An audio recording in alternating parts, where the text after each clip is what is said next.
എൻ്റെ പേര് മേരി അൽഫോൺസ. ഞാൻ മുനമ്പം പള്ളിപ്പുറത്തു നിന്നാണ് വന്നത്. ഞാൻ ആദ്യമായിട്ട് ഉടമ്പടി എടുത്തത് 2024 നവംബർ 29 എനിക്ക് എൻ്റെ മോള് +1 പഠിക്കുന്ന സമയത്ത് +2 കഴിയുമ്പോൾ എന്ത് ചെയ്യണമെന്ന് ഇങ്ങനെ വിചാരിച്ചിരിക്കുന്ന സമയത്ത് എൻ്റെ സിസ്റ്റർ ജർമ്മനിയിലുള്ളത് കാരണം +2 കഴിയുമ്പോൾ മോളെയും കൂടി നഴ്സിങ്ങിന് പഠിക്കാൻ ഞങ്ങൾ തീരുമാനിച്ചു. അപ്പോൾ അങ്ങനെ എൻ്റെ മോള് +1 എക്സാം കഴിഞ്ഞിരിക്കുമ്പോൾ ഞങ്ങൾ ഇൻസ്റ്റിറ്റ്യൂട്ടിൽ ജർമ്മൻ ലാംഗ്വേജ് പഠിക്കാനായിട്ട് ഞങ്ങൾ പോയായിരുന്നു. ആ സമയത്താണ് ഹസ്ബൻഡിൻ്റെ ഒരു കൂട്ടുകാരൻ പറഞ്ഞത്, ഇങ്ങനെ മോൾക്ക് പഠിക്കാൻ പോവുകയാണെങ്കിൽ അമ്മയ്ക്കും കൂടി പോവാം, അതിനൊരു ചാൻസ് ഉണ്ട്, A1 മതി എന്ന് പറഞ്ഞു. അപ്പോൾ ഞാൻ ഭയങ്കര സന്തോഷമായിരുന്നു. അപ്പം ഞാനും മോളുടെ കൂടെ ജർമ്മൻ ലാംഗ്വേജ് പഠിക്കാൻ പോയി. അങ്ങനെ മോള് A1 കഴിഞ്ഞ് +2ലോട്ട് പഠിക്കാൻ പോയി. ഞാൻ കണ്ടിന്യൂ ആയിട്ട് B1 വരെയും പോയി. അങ്ങനെ B1 കഴിയുമ്പോൾ ഞാൻ നിർത്തി. അത് കഴിഞ്ഞ് B2ൻ്റെ എക്സാമിന് ഞാൻ വീട്ടിൽ തന്നെയായിരുന്നു പ്രിപ്പയർ ചെയ്തത്. അങ്ങനെ B2ൻ്റെ ഇത് പഠിച്ച് 2 മൊഡ്യൂൾ എനിക്ക് കിട്ടി.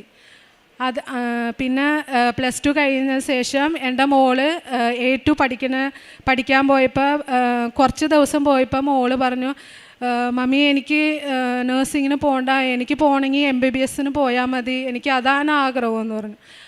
അങ്ങനെ ഞങ്ങൾ ഒരുപാട് വിഷമിച്ചു. എന്താണെന്ന് വെച്ചാൽ MBBS പുറത്ത് പഠിക്കാൻ പോകണമെങ്കിൽ നല്ല ഒരു എമൗണ്ട് വേണം. ഇതൊക്കെ എങ്ങനെയാണ്, ഞങ്ങൾ സാധാരണ കുടുംബത്തിൽ നിന്നാണ്. ചേട്ടൻ പണിയെടുത്തിട്ട് വേണ്ട എല്ലാ കാര്യങ്ങളും ചെയ്യാൻ വേണ്ടി. അങ്ങനെ ആ സമയത്ത് ഞങ്ങൾ ഒരുപാട് വിഷമിച്ചു. ഇനി എന്ത് ചെയ്യും, പൈസയുടെ ബുദ്ധിമുട്ടും അങ്ങനെയെല്ലാം ഇരിക്കുക. അപ്പോൾ എന്തോ ഞങ്ങളുടെ സങ്കടപ്പെട്ടിരിക്കുന്ന സമയത്താണ് എന്നോട് പറയുന്നത്, ആരോ പറഞ്ഞ മാതിരി മാതാവിന് പോയി ഉടമ്പടി എടുക്കാൻ പറഞ്ഞു. അങ്ങനെ ഞങ്ങൾ കുടുംബസമേതം ഞങ്ങളിവിടെ മാതാവിൻ്റെ അടുത്ത് വന്നു. ഞാൻ ഈ മാതാവിൻ്റെ ഫ്രണ്ടിൽ വന്നപ്പോൾ തന്നെ എനിക്ക് എന്തോ ഒരു സമാധാനം, ആശ്വാസം. അതിനേക്ക് മുമ്പ് വരെ എൻ്റെ ഉള്ളിൽ ഭയങ്കര സങ്കടവും ഭയങ്കര വിഷമങ്ങളായിരുന്നു. അങ്ങനെ ഞാൻ ഇതിൻ്റെ അകത്ത് കയറിയപ്പോൾ തന്നെ എനിക്ക് എവിടുന്നോ ഒരു ധൈര്യം, എവിടുന്നോ ഒരു സമാധാനം. എൻ്റെ കണ്ണീരൊക്കെ എവിടെ പോയിന്ന് അറിയാൻ പാടില്ല. അങ്ങനെ ഞാൻ ഉടമ്പടി എടുത്ത് മാതാവിന് അവിടെ ടോക്കൺ എടുക്കാൻ വന്നപ്പോൾ എന്നോട് പറഞ്ഞ്, എക്സാമിന് സ്ലോട്ട് എടുത്തിട്ടുണ്ടെങ്കിൽ വന്ന് ഇത് മാതാവിൻ്റെ ഇത് എടുക്കാൻ പറഞ്ഞു, ടോക്കൺ എടുക്കാൻ പറഞ്ഞു. അങ്ങനെ ഞാൻ എടുത്തു.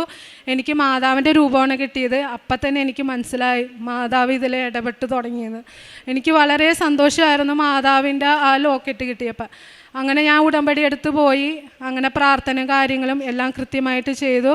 അങ്ങനെ ഞാൻ റൈറ്റിംഗ് എഴുതാൻ പോയ സമയത്ത് ഞാൻ എൻ്റെ ഉപ്പ് കരുതിയിട്ടുണ്ടായിരുന്നു. അവിടെ ഇൻസ്റ്റിറ്റ്യൂട്ടിൽ കയറുന്നതിന് മുമ്പ് തന്നെ ഞാൻ മാതാവിനോട് നല്ലോണം പ്രാർത്ഥിച്ച് വിശ്വാസ പ്രമാണം ചൊല്ലി ആ ഉപ്പ് ഞാൻ എല്ലായിടത്തും വിതറി. ഞാൻ ഇരിക്കുന്നിടത്തും പേനയിൽ എല്ലായിടത്തും മാതാവിൻ്റെ ഉപ്പ് ഞാൻ വിതറി. ലോക്കറ്റ് എൻ്റെ കഴുത്തിൽ ഞാൻ ധരിച്ചിരുന്നു.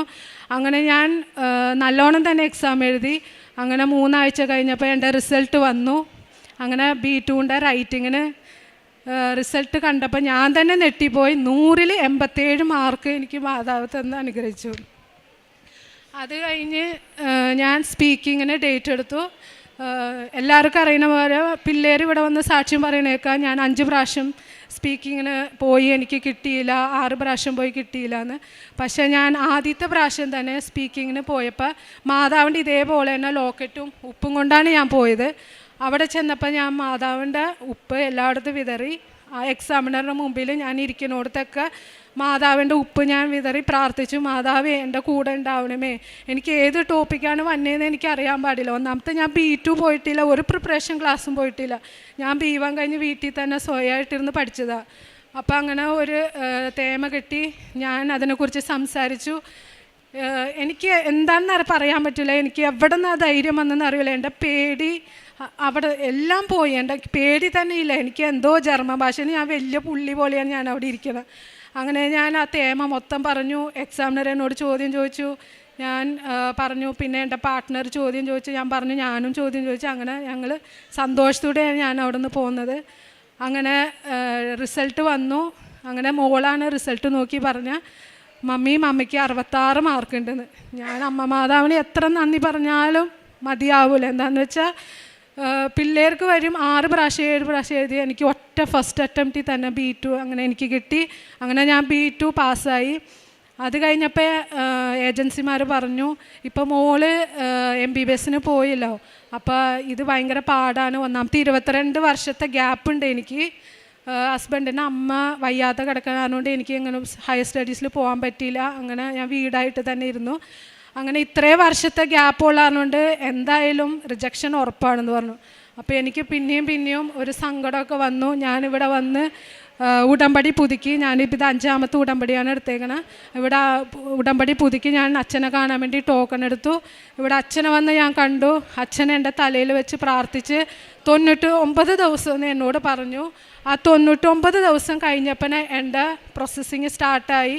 അവിടെ നിന്ന് എന്നോട് പറഞ്ഞു, ഞാൻ ഇൻ്റർവ്യൂ ഉടൻ തന്നെ ഉണ്ടാവും, റെഡി ആയിക്കോളാൻ പറഞ്ഞു.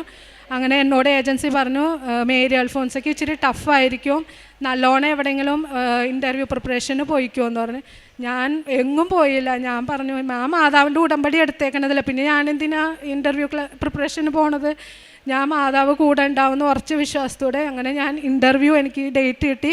അങ്ങനെ ഉച്ച സമയത്ത് ഇൻ്റർവ്യൂവിന് ഇരിക്കുന്ന സമയത്ത് ഞാൻ അവിടെയും മാതാവിൻ്റെ ഉപ്പ് വിതറി കാശിരൂപ എൻ്റെ കയ്യിൽ മുറുക്കിയെ പിടിച്ച് ഞാൻ മാതാവിനോട് പ്രാർത്ഥിച്ചു, മാതാവ് തന്നെ എന്നെ ഇൻ്റർവ്യൂ ചെയ്യണു. എനിക്ക് ജർമ്മൻ ലാംഗ്വേജ് ഒന്നാമത്തെ ഫ്ലൂവൻ്റായിട്ട് എനിക്ക് അങ്ങനെ സംസാരിക്കാനൊന്നും പറ്റില്ല, മാതാവ് തന്നെ എൻ്റെ കൂടെ ഉണ്ടാവണമെന്ന് പറഞ്ഞ് അങ്ങനെ ഇൻ്റർവ്യൂ വന്നു. ഇൻ്റർവ്യൂവിൽ സമയത്ത് സാറ് അങ്ങനെ വന്നപ്പോൾ ലൈറ്റ് നീല ഷെയ്ഡുള്ള ഷർട്ടാണ് ധരിച്ചിരുന്നത്. സാറിൻ്റെ ബാക്ക്ഗ്രൗണ്ട് എന്ന് പറഞ്ഞു കഴിഞ്ഞാൽ ഇവിടുത്തെ കൃപാസനത്തിൽ ഫോട്ടോയിൽ കാണാൻ പറ്റും. തെങ്ങും തോപ്പും കടൽ തീരമാണ് ഞാൻ കണ്ടത്. അപ്പം ഞാൻ ഓർത്തു, ഇതെന്താണ് സാറ് നാട്ടിൽ വന്നു, ഇതെന്താണ് ഇങ്ങനത്തെ ബാക്ക്ഗ്രൗണ്ട് കാണണേന്ന് ഞാൻ വിചാരിച്ചു. അങ്ങനെ സാറ് ഇൻട്രൊഡ്യൂസ് ചെയ്ത് ആദ്യം ജർമ്മനിൽ നല്ല പറഞ്ഞ്. അപ്പോൾ ആദ്യം എനിക്ക് ഇച്ചിരി നല്ല ബുദ്ധിമുട്ടായിരുന്നു മനസ്സിലാക്കാനായിട്ട്. പിന്നെ ഞാൻ മാതാവിനോട് പ്രാർത്ഥിച്ചു, മാതാവേ എന്നെ സഹായിക്കണമേ, സാറ് പറയണത് എന്താണെന്ന് എനിക്ക് മനസ്സിലാക്കി തന്നെയെന്ന് ഞാൻ പ്രാർത്ഥിച്ചു. പിന്നെ ഞാൻ അങ്ങനെ പ്രാർത്ഥിച്ചപ്പോൾ പിന്നെ എനിക്ക് സാറ് എന്നോടാണ് ഫസ്റ്റ് ഇൻ്റർവ്യൂ ചെയ്തത്. ഞാൻ സാറ് പറഞ്ഞതെല്ലാം എനിക്ക് മനസ്സിലായി, ഞാൻ നല്ലോണം എനിക്ക് പറയാൻ പറ്റി.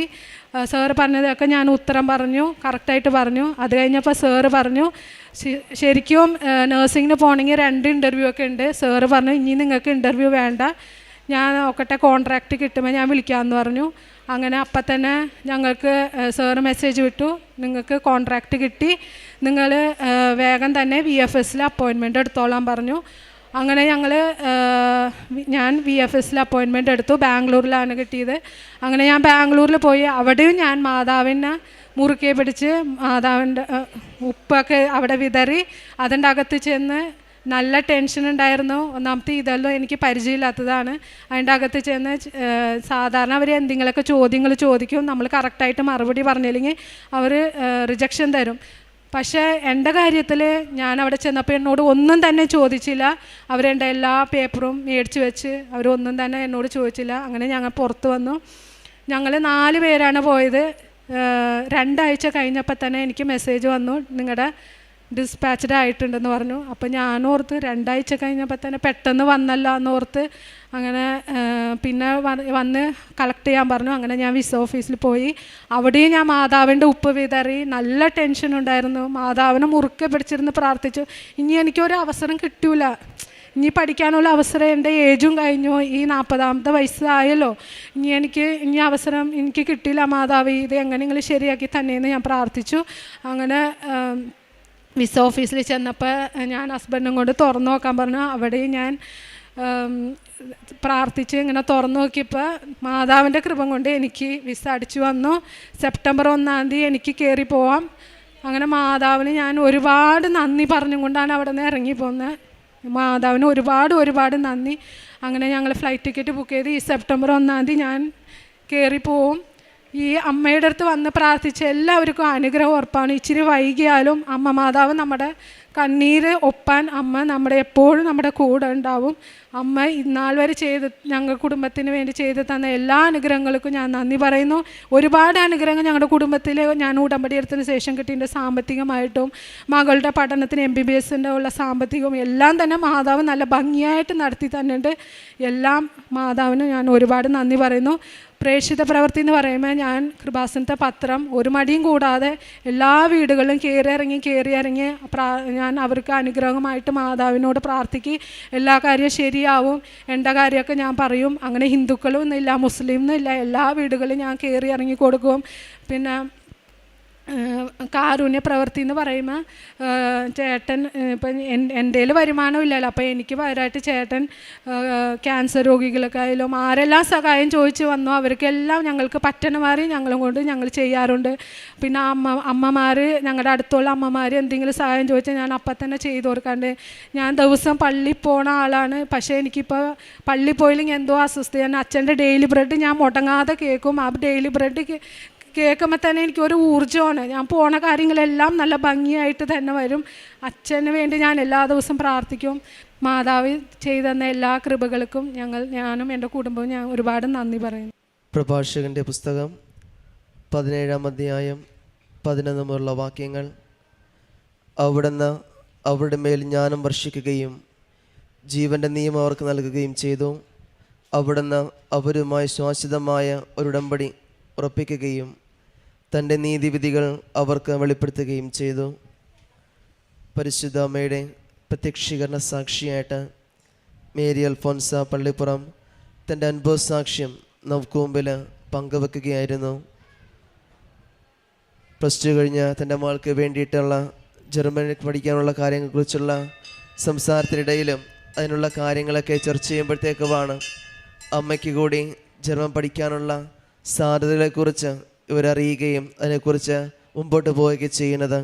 എന്നാൽ മുമ്പോട്ട് പോകുമ്പോഴത്തേക്കും ജീവിതം കൊണ്ട് തന്നെ പല വിധത്തിലുള്ള സാമ്പത്തികമായ പ്രതിസന്ധികളുണ്ടായിരുന്നെങ്കിലും അത് ഉടമ്പടിയെടുത്ത് ജീവിക്കാമെന്നും അവിടെ പരിശുദ്ധമ പൂർണ്ണമായിട്ടുള്ള ഒരു സംരക്ഷണം നൽകുമെന്നുള്ള ബോധ്യത്തോടുകൂടിയാണ് ഉടമ്പടി എടുത്തുകൊണ്ട് മുമ്പോട്ട് പോകാൻ സാധിക്കുക ചെയ്യുന്നത്. ഉടമ്പടി എടുത്തുകൊണ്ടാണെങ്കിലും ജ്വരം പഠിച്ചുകൊണ്ടാണെങ്കിലും മുമ്പോട്ട് പോകുമ്പോഴത്തേക്ക് 22 വർഷത്തെ ഗ്യാപ്പുകളൊക്കെ ഉള്ളത് കൊണ്ടും, പക്ഷെ എന്നാൽ പരിശുദ്ധ അമ്മയോട് ചേർന്ന് കൊണ്ടുള്ള ഒരു ജീവിതത്തിൽ നേർച്ച വസ്തുക്കൾ വിശ്വാസത്തോടെ പ്രാർത്ഥിച്ച് നിരവധി സ്ഥലങ്ങളിലൊക്കെ പഠിക്കാൻ പോകുന്ന സ്ഥലങ്ങളിലാണെങ്കിലൊക്കെ ഉപയോഗിക്കുമ്പോൾ അത് പൂർണ്ണമായിട്ടും അനുഗ്രഹങ്ങളായിട്ട് ഈ അമ്മയ്ക്ക് നൽകി അനുഗ്രഹിക്കുകയാണ് ചെയ്തത്. കാരണം തനിക്ക് ആദ്യത്തെ എക്സാം പാസ്സാകുമ്പോഴത്തേക്കുമാണെങ്കിലും സാക്ഷ്യങ്ങൾ കേൾക്കുമ്പോൾ നിരവധിയായ കുട്ടികളുടെ സ്പീക്കിങ്ങിൽ അത് പലതവണ ആവർത്തിക്കേണ്ട അവസ്ഥകൾ വരുമ്പോഴും ആ ഒരു ടെൻഷനോടെ മുമ്പോട്ട് പോകുമ്പോഴത്തേക്കും പരിശുദ്ധ അമ്മയെ മുറുകെ പിടിച്ചുകൊണ്ട് തനിക്ക് യാതൊരു വിധമായ ബുദ്ധിമുട്ടും കൂടാതെ കണ്ട് ആദ്യത്തെ അറ്റൻഡിൽ തന്നെ അത് പൂർണ്ണമായിട്ടും പാസ്സാകുവാനായിട്ട് സാധിക്കുക ചെയ്ത് പരിശുദ്ധ അമ്മയോട് ചേർന്നുള്ള ഉറച്ച വിശ്വാസം തന്നെയാണ് അച്ഛനെ കണ്ട് പ്രാർത്ഥിക്കുകയും തുടർന്നാണെങ്കിലും എല്ലാവിധമായ കാര്യങ്ങളും മുമ്പോട്ട് കൊണ്ടുപോകുവാനായിട്ട് സാധിക്കുക ചെയ്തത് ഉടമ്പടി ചേർന്ന് കൊണ്ടുള്ള തൻ്റെ ജീവൻ തന്നെയാണ്. കാരണം ഇത്രയും ഇയർ ഗ്യാപ്പ് വരുമ്പോഴത്തേക്കും പഠിക്കാനുള്ള ബുദ്ധിമുട്ടുകളാണെങ്കിലും തടസ്സങ്ങളാണെങ്കിലും പക്ഷെ അതെല്ലാം യാതൊരു വിധമായ ബുദ്ധിമുട്ടുകളും കൂടാതെ കണ്ട് തന്നെ പരിശുദ്ധ അമ്മ ഈ കുടുംബത്തിനും ഈ അമ്മയ്ക്കും പൂർണ്ണമായിട്ടുള്ളൊരു സംരക്ഷണം നൽകിക്കൊണ്ട് മുമ്പോട്ട് കൊണ്ടുപോയി എന്നുള്ളത് നമ്മുടെ വാക്കിൽ നമുക്ക് കാണുവാനായിട്ട് സാധിക്കുക ചെയ്യുന്നുണ്ട്. കാരണം ഇൻ്റർവ്യൂവിലൊക്കെ പോകുമ്പോഴത്തേക്കുമാണെങ്കിലും ഇൻ്റർവ്യൂ വന്ന ആളിലൂടെ ആണെങ്കിലും പരിശുദ്ധ അമ്മ ചേർന്നുള്ള അടയാളങ്ങൾ കാണുവാനും അത് കൂടുതൽ ധൈര്യം ലഭിക്കുവാനും അതോടൊപ്പം തന്നെയാണെങ്കിലും നല്ല കോൺഫിഡൻസോടു കൂടി ഇൻ്റർവ്യൂ ഒക്കെ പാസ്സാകാനായിട്ടൊക്കെ സാധിക്കുക ചെയ്തത് പരിശുദ്ധ അമ്മയോട് ചേർന്നുള്ള ഉറച്ച വിശ്വാസം തന്നെയാണ്. ഇനി മുമ്പോട്ടുള്ള നമ്മുടെ ജീവിതത്തിൽ പരിശുദ്ധ അമ്മയുടെ പ്രത്യക്ഷങ്ങളുടെ സാക്ഷികളായിട്ട് ഇനിയും ഈ കുടുംബത്തെ ഉയർത്തട്ടെ എന്ന് നമുക്ക് പ്രാർത്ഥിക്കാം. ഒപ്പം നിരവധിയായ ആവശ്യങ്ങളും നിയോഗങ്ങളുമായിട്ട് ആൾക്കാർക്ക് മുമ്പിലായിരിക്കും നമ്മളെയും പ്രത്യക്ഷീകരണത്തിൻ്റെ സാക്ഷികളായിട്ട് മാറ്റണമേ എന്ന് പ്രാർത്ഥിക്കുകയും ചെയ്യാം. അത്യപൂർവ ദൈവാനുഭവങ്ങൾ ഇനി നിങ്ങൾക്കും സ്വന്തം. ഈ യൂട്യൂബ് ചാനൽ ഇതുവരെ സബ്സ്ക്രൈബ് ചെയ്തിട്ടില്ലെങ്കിൽ ഇപ്പോൾ തന്നെ സബ്സ്ക്രൈബ് ചെയ്യുക. ഈ വീഡിയോ ഇപ്പോൾ തന്നെ നിങ്ങളുടെ സുഹൃത്തുക്കൾക്ക് ഷെയർ ചെയ്തുകൊണ്ട് കർത്താവിൻ്റെ പ്രേക്ഷിതരാകുക.